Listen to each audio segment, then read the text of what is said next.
Vous avez déjà certainement entendu parler de quelqu'un en disant de lui qu'il est un grand leader. C'est un homme d'action, un homme de peu de paroles et qui se démarque par son charisme.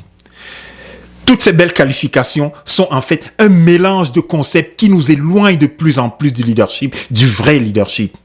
Pour mieux illustrer mes propos, revenons déjà à la base. Il existe une différence énorme entre l'autorité et le leadership autoritaire. Bien que ces deux concepts soient liés à l'exercice du pouvoir, à l'influence, ils se distinguent par leur approche et par l'influence, l'impact qu'ils ont sur les gens qui les suivent.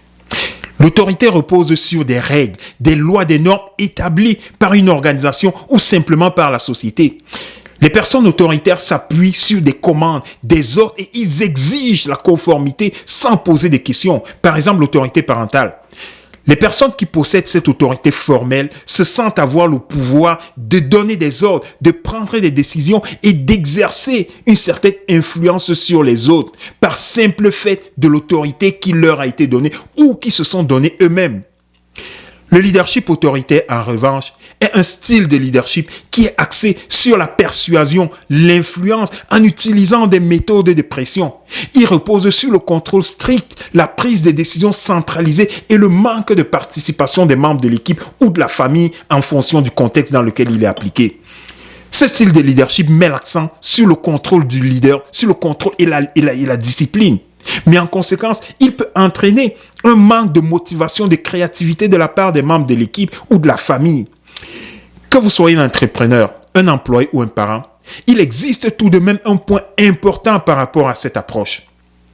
Tout au long de cette vidéo, nous verrons les raisons profondes qui peuvent pousser les individus à adopter ce comportement autoritaire ainsi que l'impact de cette attitude sur leur entourage ou sur leur famille qui subissent ce comportement-là. À la fin de cette vidéo, vous aurez 5 conseils à suivre pour éviter de tomber dans les travers négatifs de l'autorité abusive et savoir quelle attitude adopter pour vous démarquer en tant que leader.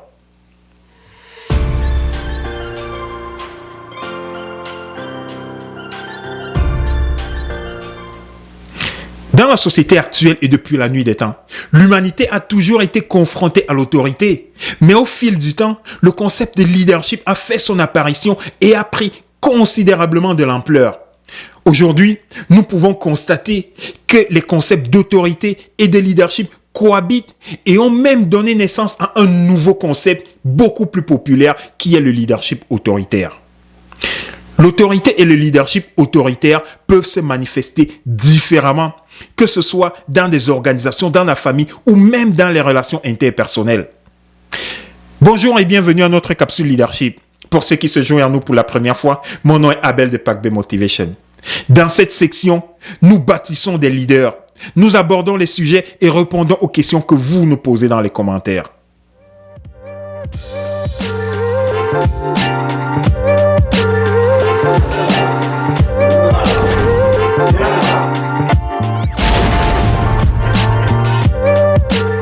La question que nous ne pouvons nous empêcher de nous poser est de savoir la différence réelle qui existe entre l'autorité et le leadership. Dans notre société, ces termes sont souvent utilisés de manière interchangeable, mais il est crucial de comprendre qu'ils ne sont pas des synonymes. Aujourd'hui, nous allons explorer et démystifier ces concepts et découvrir comment le leadership authentique peut avoir un impact positif dans nos vies, dans votre société ou même dans votre lieu de travail. Commençons par clarifier ce que nous entendons par autorité. L'autorité repose sur le pouvoir formel, la position. Ce pouvoir est souvent accordé par une hiérarchie ou simplement par des règles sociales établies. En revanche, le leadership va au-delà de simplement ce pouvoir formel. Il est fondé sur l'influence, l'inspiration et la capacité de guider les autres vers un objectif commun. Peu importe la personne ou sa position officielle. Un leader, un vrai leader, se préoccupe sans distinction de l'ensemble de l'équipe ou de son entourage. Maintenant que nous avons défini l'autorité et le leadership, examinons maintenant de plus près les caractéristiques du leadership authentique. Lorsqu'on parle de leadership authentique, on voit un type de leadership qui est construit sur la confiance et le respect. Les véritables leaders écoutent attentivement. Ils tiennent en compte les idées, les propositions des autres et ils les impliquent dans le processus décisionnel. Ils créent un environnement de collaboration où chaque personne se sent valorisée, encouragée et respectée. Ils les amènent à atteindre leur plein potentiel. Ils les tirent vers le haut. De plus, le leadership authentique inspire les autres à innover, à prendre des risques calculés et à s'adapter aux changements. Il est important de reconnaître les dangers du leadership et de l'autoritarisme. Le leadership autoritaire en est concerné. Les leaders autoritaires imposent souvent leurs décisions sans consulter ou prendre en compte les opinions des autres. Cela peut limiter la créativité, la motivation des équipes. Avec cette approche autoritaire, les membres d'une équipe peuvent se sentir littéralement dévalorisés, découragés de contribuer à leur plein potentiel. Il est donc essentiel de promouvoir le leadership basé sur l'écoute, la participation, le respect mutuel et créer un environnement propice à la croissance et à l'innovation. Prenons l'exemple de Nelson Mandela. Durant des décennies, son approche participative, visionnaire et humaine a permis de mobiliser des nations entières et d'atteindre des résultats extraordinaires grâce à son approche de leadership participatif, de son leadership inclusif. En encourageant un leadership authentique et en inspirant les autres, nous pouvons créer un impact positif dans la société.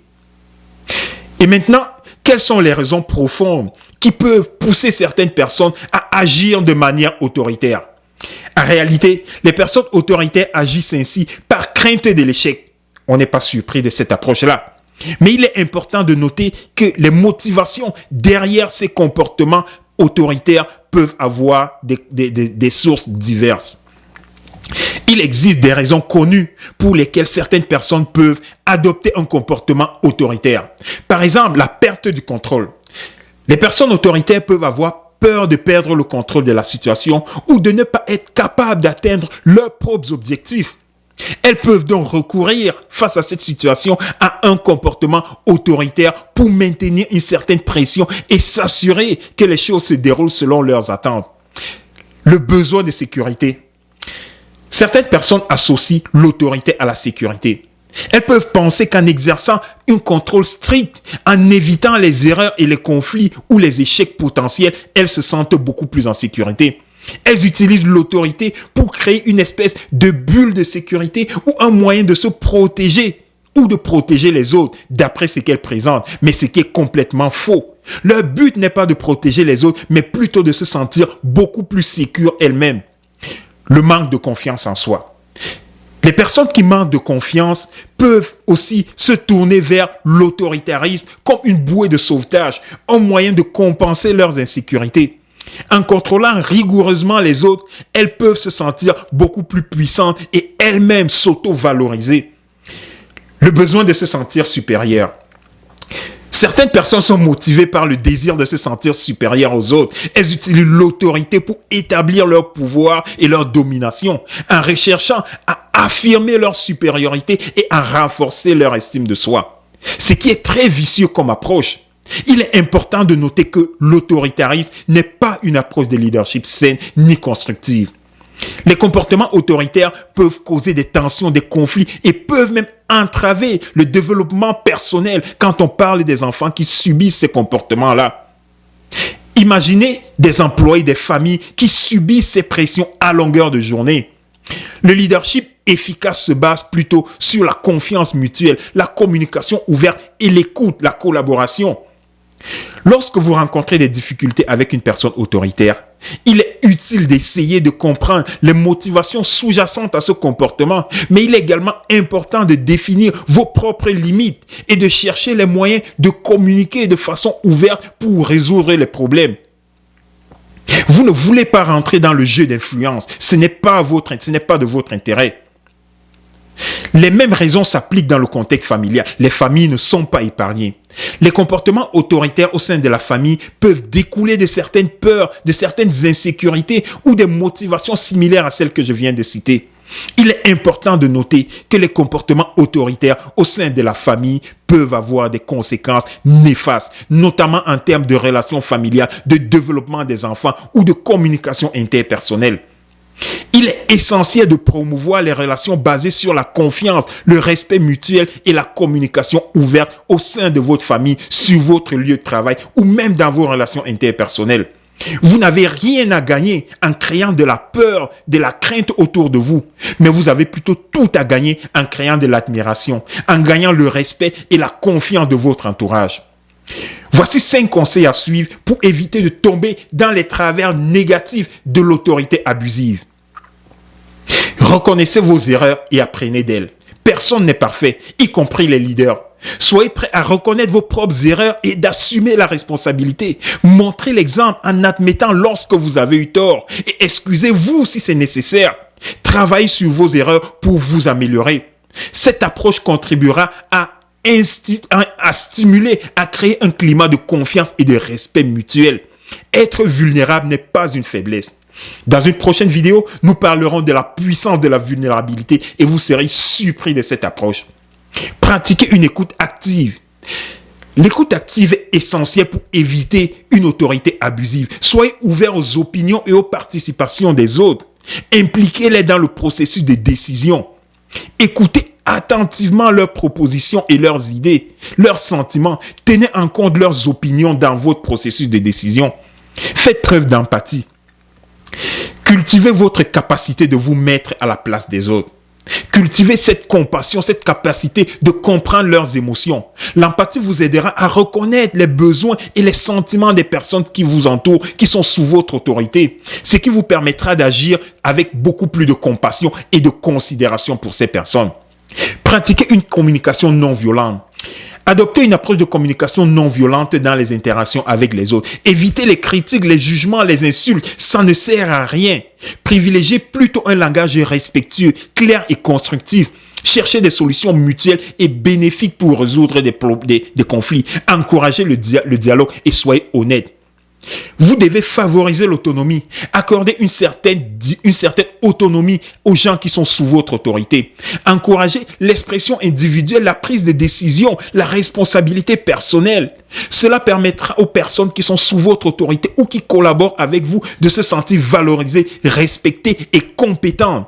Ces conseils vous aideront à éviter l'abus d'autorité et de favoriser une approche beaucoup plus équilibrée, respectueuse et empathique. En développant ces compétences de leadership et en favorisant un environnement inclusif et respectueux, nous pouvons tous contribuer à un changement positif. Réfléchissez à votre propre style de leadership et exercez les moyens pour le rendre beaucoup plus authentique, inspirant. Et vous verrez la différence dans votre quotidien. C'est tout pour aujourd'hui, en espérant que vous avez trouvé ces informations utiles et que vous les mettrez en pratique. Pour ne rien manquer, abonnez-vous à cette chaîne et rejoignez-nous dans un prochain épisode du leadership dans le contexte familial. N'hésitez surtout pas à nous poser vos questions dans les commentaires et nous y répondrons dans nos prochaines vidéos. Mon nom est Abel de Pac Bay Motivation. Ensemble, bâtissons cette communauté de leaders. Soyez des leaders inspirants. Merci et à la prochaine.